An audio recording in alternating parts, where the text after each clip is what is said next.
Chikkamagaluru medical ಕಾಲೇಜಿನ ವಿದ್ಯಾರ್ಥಿನಿ ಮೇಲೆ ಲೈಂಗಿಕ ಕಿರುಕುಳದ ವದಂತಿ ಹಾಗೂ ಮೂಲಭೂತ ಸೌಕರ್ಯಗಳ ಕೊರತೆಯಿದ್ದು ಈ ವಿಷಯಕ್ಕೆ ಸಂಬಂಧಪಟ್ಟಂತೆ ಸರಿ ತಪ್ಪನ್ನ ವಿಮರ್ಶಿಸಿ ಕ್ರಮ ಕೈಗೊಳ್ಳಬೇಕು ಎಂದು ಒತ್ತಾಯಿಸಿ ಎಂಎಲ್ಎ ಎಂಎಲ್ಸಿ ಡಿಸಿಎಸ್ಪಿ ಅವರಿಗೆ ಕನ್ನಡ ಸೇನೆಯಿಂದ ಮನವಿ ಸಲ್ಲಿಸಿದರು. ಕನ್ನಡ ಸೇನೆ ಜಿಲ್ಲಾಧ್ಯಕ್ಷರಾದ ಪಿಸಿ ರಾಜೇಗೌಡ ಅವರು ಮಾತನಾಡಿ, ಮೆಡಿಕಲ್ ಕಾಲೇಜು ಚಿಕ್ಕಮಗಳೂರಿಗೆ ಬಂದಿರುವುದು ನಮಗೆ ವರದಾನ. ಇದು ಕನ್ನಡ ಸೇನೆ ಹಾಗೂ ಇನ್ನಿತರ ಸಂಘಟನೆಗಳು ಸೇರಿ ನಡೆಸಿದ ಹೋರಾಟದ ಫಲ. ಈ ಹೋರಾಟಕ್ಕೆ ಜಯ ಸಿಕ್ಕಿದಂತಾಯಿತು. ತದನಂತರ ಜನಪ್ರತಿನಿಧಿಗಳು ಹಾಗೂ ಸರ್ಕಾರಕ್ಕೆ ಅಭಿನಂದನೆ ಸಲ್ಲಿಸಿದ್ದೇವೆ. ಆದರೆ ಮೆಡಿಕಲ್ ಕಾಲೇಜಿನ ವಿದ್ಯಾರ್ಥಿನಿ ಮೇಲೆ ಲೈಂಗಿಕ ಕಿರುಕುಳದ ವದಂತಿ ಹಾಗೂ ಮೂಲಭೂತ ಸೌಕರ್ಯಗಳ ಕೊರತೆ ಇರುವುದರಿಂದ ಈಗಿನ ದುರಾಡಳಿತ ನೋಡಿ ಎಲ್ಲರಿಗೂ ಅಸಮಾಧಾನ ಉಂಟಾಗಿದೆ ಎಂದರು. ನಮ್ಮ ಚಿಕ್ಕಮಗಳೂರಲ್ಲಿ ಮೆಡಿಕಲ್ ಕಾಲೇಜಿಂದು ಇಡೀ ನಮ್ಮ ಕನ್ನಡ ಸೇನೆ ಸಮ್ಮುಖದಲ್ಲಿ 52 ಸಂಘಟನೆ ತಗೊಂಡು ಹಿಂದೆ ಹೋರಾಟ ಮಾಡಿ ಇದು ಮೆಡಿಕಲ್ ಕಾಲೇಜ್ ತಂದಿದ್ವಿ.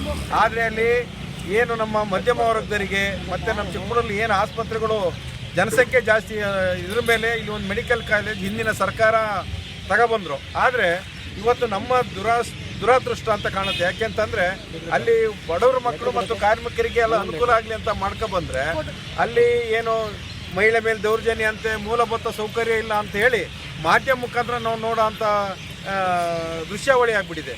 ಆದ್ದರಿಂದ ಈಗಾಗಲೇ ನಾವು ಏನು ಮಾಜಿ ಸಚಿವರಾದ ಸಿ.ಟಿ. ರೇವಣ್ಣವರು ಹಾಗೂ ಹಾಲಿ ಶಾಸಕರಾದ ತಮ್ಮಯ್ಯನವರು, ಹಾಗೆ ನಮ್ಮ ಪೊಲೀಸ್ ವರಿಷ್ಠಾಧಿಕಾರಿ ವಿಕ್ರಮ್ ಅಮಂಟೆ ಸಾಹೇಬರಿಗೆ ಮತ್ತು ಜಿಲ್ಲಾಧಿಕಾರಿ DC ಅವರಿಗೆ, ಇವರಿಗೆಲ್ಲ ಇವತ್ತು ಕನ್ನಡ ಸೇನೆ ಜಿಲ್ಲಾ ಸಮಿತಿ, ಮಹಿಳಾ ಸಂಘ ಮತ್ತು ಪುರುಷ ಸಂಘ ಇಬ್ಬರು ಅವರಿಗೆ ಮನವಿ ಮಾಡಿಕೊಟ್ಟಿದ್ವಿ.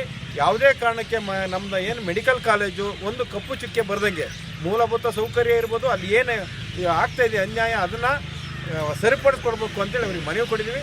ಅವರೆಲ್ಲರೂ ಗಂಭೀರವಾಗಿ ಪರಿಗಣಿಸಿ ನಮ್ಮ ಮನವಿ ಸ್ವೀಕಾರ ಮಾಡಿದ್ದಾರೆ. ಅವ್ರು ಏನಾರು ಇದ್ರ ಬಗ್ಗೆ ಮತ್ತೆ ಅಲ್ಲಿ ಅನಾನುಕೂಲಗಳು ಆಗ್ತಾ ಇದ್ದರೆ ನಾವು ಉಗ್ರ ಹೋರಾಟಕ್ಕೆ ಇಳಿಬೇಕು ಅನ್ನೋದ್ರೆ ಈ ಕನ್ನಡ ಸೇನೆ ಒಂದು ಎಚ್ಚರಿಕೆ ಕೊಡ್ತಿದ್ದೀವಿ ಅವರಿಗೆ. ಕನ್ನಡ ಸೇನೆ ಮಹಿಳಾ ಘಟಕ ಜಿಲ್ಲಾಧ್ಯಕ್ಷರಾದ ಚೈತ್ರಾ ಗೌಡ ಅವರು ಮಾತನಾಡಿ, ಬಡ ಮಕ್ಕಳಿಗೆ ಹಾಗೂ ಇಲ್ಲಿನ ಕಾರ್ಮಿಕರಿಗೆ ಅನುಕೂಲವಾಗಲೆಂದು ಕಾಲೇಜನ್ನ ತಂದಿದ್ದು ಈಗ ಮೆಡಿಕಲ್ ಕಾಲೇಜಿಗೆ ಕಪ್ಪು ಚುಕ್ಕಿ ತಂದಂತಾಗಿದೆ.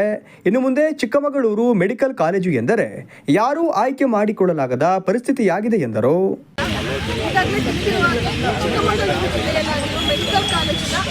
ಹಗರಣ ಆಗಿರ್ಬೋದು ಅಥವಾ ವಿದ್ಯಾರ್ಥಿನಿಯರ ಮೇಲೆ ಲೈಂಗಿಕ ಕಿರುಕುಳ ಎಂಬ ವದಂತಿಯ ಬಗ್ಗೆ ಮಾನ್ಯ ಶಾಸಕರಾದಂತಹ ರಮೇನವರಿಗೆ ಹಾಗೂ ನಮ್ಮ ಸಿ.ಟಿ. ಅಣ್ಣನವರಿಗೆ ಹಾಗೂ SP ಅವರಿಗೆ ಹೀಗೆ ಕೆಲವೊಬ್ಬರಿಗೆ ನಾವು ಇವತ್ತು ಮನವಿಯನ್ನು ಸಲ್ಲಿಸಿದ್ದೀವಿ.